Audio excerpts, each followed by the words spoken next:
没有一只兔子能够活着跑出四川。今天我们来做川南特色的子江宣椒兔儿。这一点兔肉的话是中午吃了剩下来的哈。先来宰成大小均匀的丁。兔肉码味一点盐、胡椒粉、鸡精、花雕酒、毛油、少许的水。下手先给它抓转的，最后再来一点红薯淀粉。再次抓转的就可以了，再来一点油，方便下锅快速的滑散。再次抓转的就可以了。配菜切一点青红椒，宣椒嘛，肯定就是新鲜的青红椒。吃的比较辣的朋友哈，建议用小美辣。我这个呢是2荆条，辣度属于微辣。子姜给它切成丝，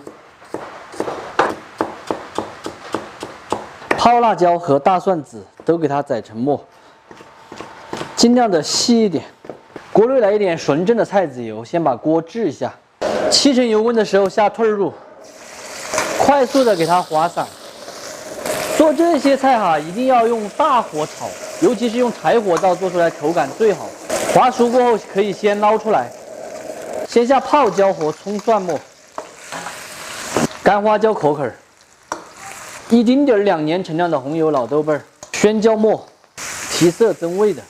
再来1/3的子姜丝，全部炒香出味后加水，烧开过后下入滑好油的兔肉，调味来一点毛油、鸡精、白糖、麦醋，先给它烩个3分钟左右，最后给它下入青红椒和子姜丝丝儿，大火翻炒均匀，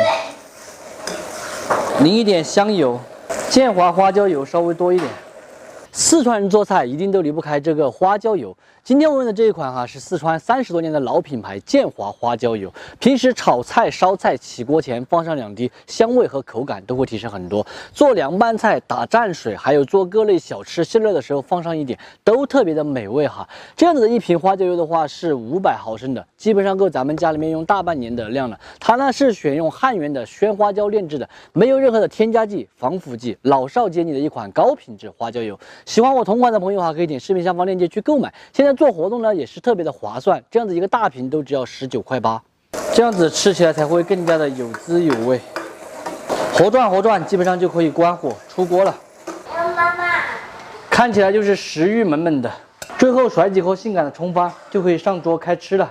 咱们今天的子江宣椒兔儿就做好了，真子做出的兔肉哈是又嫩又滑，并且鲜辣入味，整道菜特别的具有江湖气息，吃起来超级的过瘾。方法呢简单实用靠谱，喜欢的朋友可以收藏着，有时间的时候买2瓶咱们的建华花椒油回去告一哈，不喜欢的就免费看完撒过了。这个兔手有点好吃哦，有点辣哟，比较符合老板的口味。辣不辣？不辣。辣啊？辣，名字叫宣椒嘛，肯定辣嘛。在自贡吃过一次的。自贡这比这个更辣。啊？我说上次自贡这比这个更辣。人家自贡有的小米辣。我都做过很多次了。盐帮兔，盐帮兔啊，盐帮菜吧？盐帮。你还做盐帮菜呀？